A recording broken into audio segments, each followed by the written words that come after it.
Hey, it's Diego with Aim Shoot Develop. Today I'm going to be talking about something pretty cool. You can check out some of my previous videos to see what I'm talking about, but what I want to do is something like this, where I get 4 images and splice them together using the app Reto 3D, but shoot it on Instax wide with my converted mini portrait camera. This is combining both of my passions of Wigglegrams and instant film, so this is right up my alley.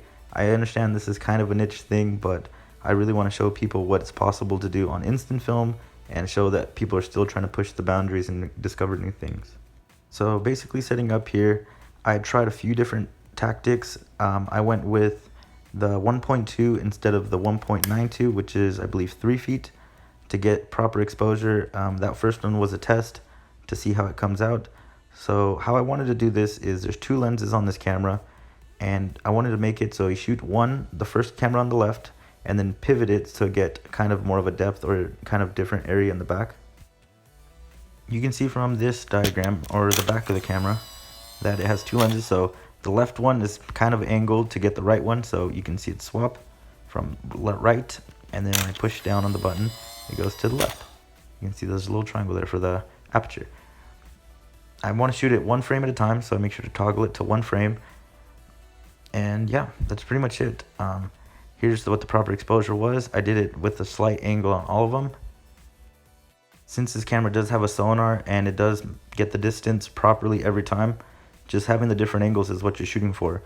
Since the sonar shows you when it's perfectly in focus, you don't have to worry about getting the exact distance considering it's already done for you. So this camera is kind of tailored for this, which is pretty cool.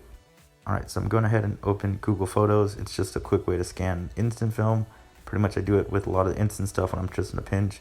I just want to show you guys if I use a flatbed scanner, obviously I'll get some better scans and some more consistent results.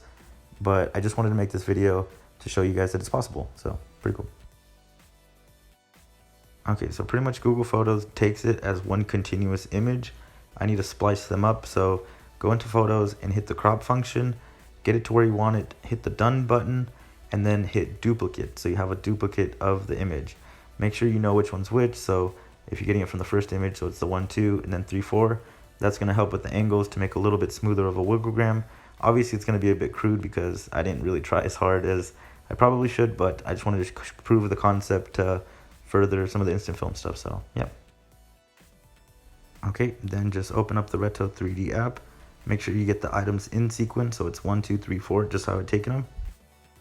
I'm going to go ahead and use the M as an anchor point, the little pointy part of the M on all the images. I'm going through this really quickly because I had covered this in a lot of other videos, so if you don't understand what I'm doing, you can watch the Reto 3D video, you can watch the mini portrait video, you can watch the Polaroid instant back video to see where I'm getting these images from or how they come out. And yeah, here's the effect. I had to slow it down because it was probably too fast considering the distances, but it does give you a bit of a wiggle effect. You can see that the clock, the distance from it is pretty close. Obviously there was a big jump between the images. When I made it smaller there, you can see that it looks pretty cool. I'll try out some of the effects that I talk about in the Reto 3D video, but yeah, it's totally possible to do this. Obviously I took a bit of risks and kind of just made a crude wigglegram, but overall I like it and I definitely proved the concept true. So here I'm going to do some of the images disappear so you can just watch it. Overall, I had a really good experience doing this project. It's something that's been on my mind for a while, and I definitely just wanted to try it out. I'm sure this is kind of a niche thing that only a handful of people will appreciate, but just something to keep in mind. If you like this video, make sure to like and subscribe. I have tons of videos talking about stuff like this. Check out my Instagram, link is in the bio.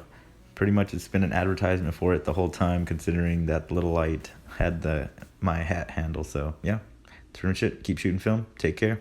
Peace.